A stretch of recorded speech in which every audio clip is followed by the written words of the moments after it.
The moment my father changed the locks on my house, I realized something I had refused to accept for years. My family had never truly seen me as their daughter. They had seen me as the person who would always sacrifice. The person who would always say yes. The person who could be pushed aside whenever my older brother, Daniel, needed something. I stood outside my own front door, staring at the brand new lock. My father was standing behind the glass. My mother was beside him. And Daniel was sitting comfortably on my sofa, like he had lived there for years. I knocked. My father opened the door slightly. "You're going to have to find somewhere else to stay for a while," he said. I stared at him. "Dad, this is my house." He sighed. "Daniel needs it more than you do." Those words hit harder than I expected. Daniel was 34 years old. He had a job, a car, and every opportunity to build a life of his own. But whenever he made a mistake, my parents came to me. When he needed money, they called me. When he needed somewhere to stay, they expected me to make room. When he made bad decisions, they told me to understand him. And when I finally bought my own house after years of saving, they congratulated me. At least, I thought they were proud of me. I had worked 2 jobs. I had skipped vacations. I had saved every extra dollar. All because I wanted one thing, a home nobody could take away from me. But 3 months earlier, my parents had asked to stay with me. "It will only be for a few weeks," my mother promised. I believed her. A few weeks became months. Then Daniel suddenly lost his apartment. My mother immediately said, "He's your brother. He needs somewhere to go." I refused. "There isn't enough room." My father looked at me and said the sentence they had used my entire life. "Family helps family." So Daniel moved in. Then things got worse. My parents began rearranging my furniture. Daniel started using my office. My mother told relatives that we were all living together now. And slowly, my home stopped feeling like my home. One evening, I finally confronted them. "This has to stop. Daniel needs to find his own place." My father slammed his hand on the table. "You've become selfish." My mother started crying. Daniel just smiled. That night, I went to my bedroom and locked the door. I wanted to scream. Instead, I stayed quiet. Because something inside me had finally changed. I realized arguing with them wasn't going to work. So I made a decision. I would stop fighting. I would let them believe they had won. And while they were busy taking over my home, I would quietly make a plan they would never see coming. The next morning, I acted like nothing had happened. I walked into the kitchen, made coffee, and greeted my parents like everything was normal. Daniel was sitting at the table, scrolling through his phone. He barely looked at me. "Morning," he said casually. I smiled. "Morning." My mother looked relieved. She probably thought I had finally accepted the situation. She had no idea what I was doing. While they were enjoying their new control over my house, I started checking everything. Bills. Property documents. Bank statements. Emails. Even old messages. At first, I wasn't sure what I was looking for. Then I found something that made my hands go cold. My father had been telling relatives that I had agreed to let him manage the house. One message said, "Eventually, Daniel will have this place. She just needs to understand that family comes first." I read it twice. Then a third time. Daniel was going to get my house. And apparently, everyone in my family knew about the plan except me. I kept scrolling. Then I found another conversation. My mother had written that I was too emotional and that if they pressured me enough, I would eventually give in. They believed guilt would control me. They believed I would surrender my home just to keep everyone happy. For a moment, I felt completely betrayed. These weren't strangers. These were my parents. The people who were supposed to protect me. Instead, they were planning how to take something I had spent years building. That afternoon, I quietly left the house.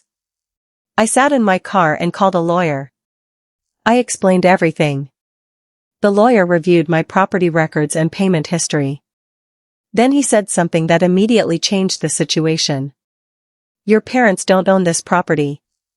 I closed my eyes. So they can't just give it to my brother? No, he said. It's legally yours. I felt a strange mixture of relief and anger.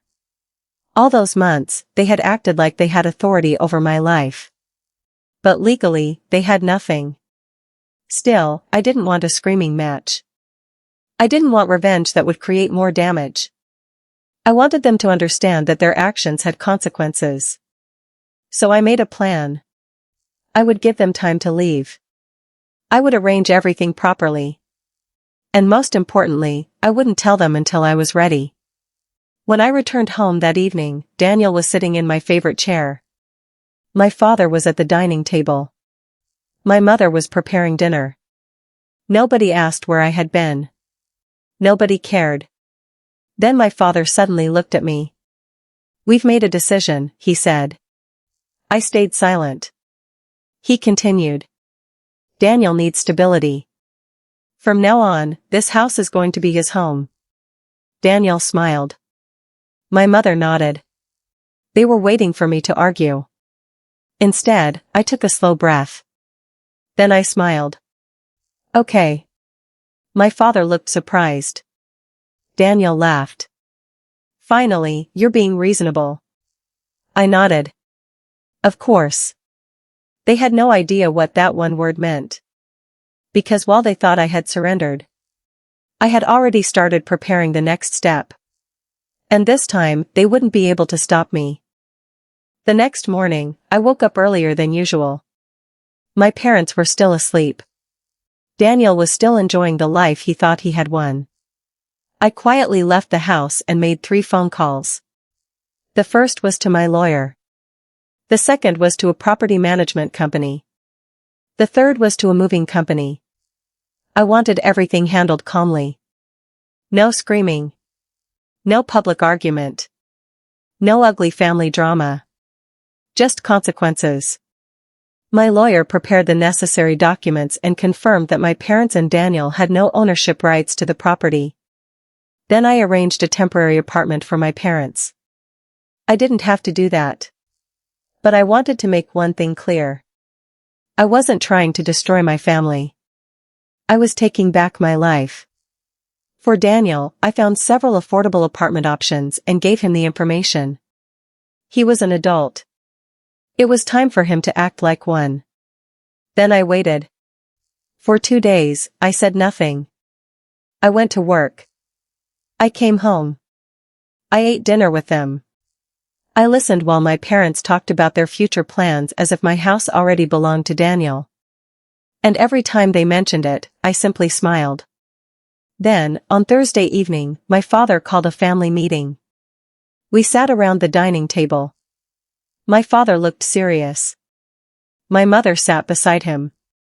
Daniel leaned back in his chair with a confident smile. My father cleared his throat. We need to make some changes around here. I said nothing. He continued.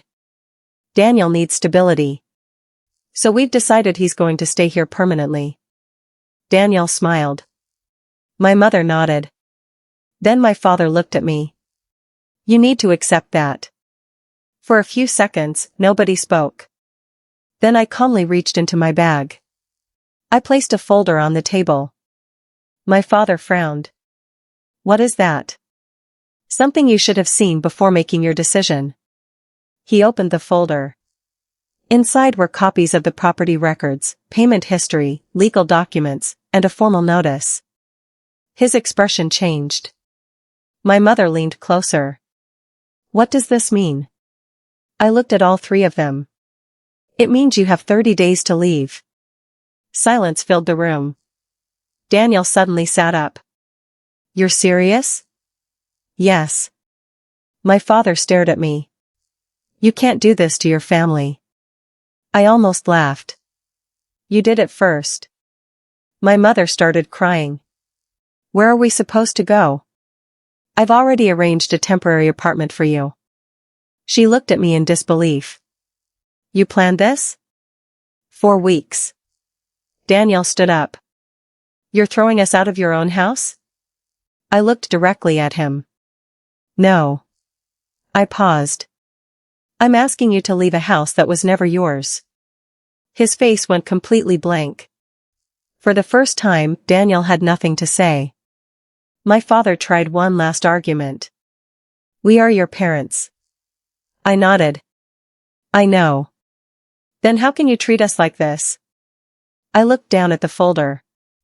Because being my parents doesn't give you the right to control my life. Nobody spoke. Then I stood up. The movers will be here Saturday. My father stared at me. He finally understood. The daughter they thought would always surrender had been preparing quietly. And now, there was nothing they could do about it. Saturday morning arrived faster than anyone expected. At exactly 9 o'clock, the moving truck stopped outside my house.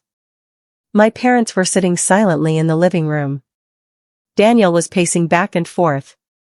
Nobody looked at me.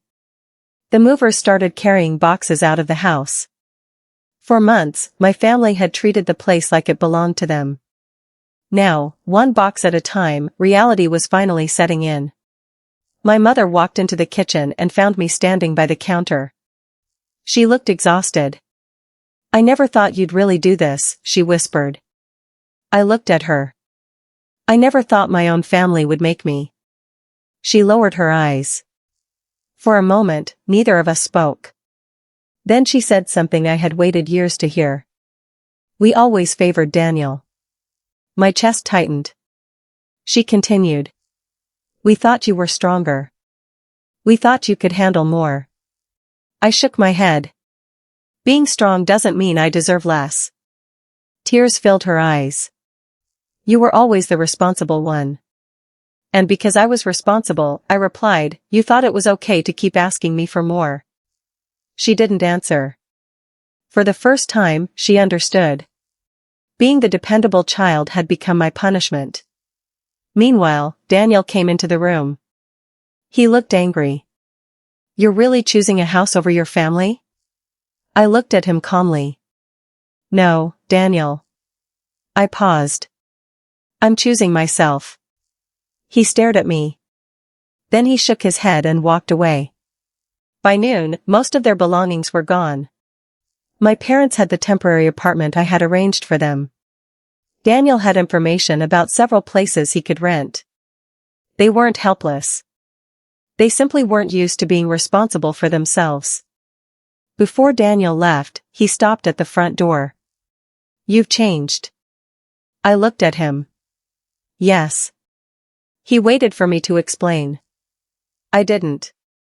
Because I finally understood something. I didn't need their approval anymore. When the door finally closed behind them, I stood alone in my living room. For the first time in months, there was complete silence. I looked around. My furniture. My walls. My books. My home. Everything was still there. But something inside me had changed. I wasn't the same woman who had stood outside this door weeks earlier, begging her father to let her back inside. I was finally standing in my own home without feeling guilty. That afternoon, I changed the locks. Then I sat down on the sofa and took a deep breath. I didn't feel victorious. I felt free. Over the next few months, things slowly changed. My parents found a permanent apartment. Daniel got his own place.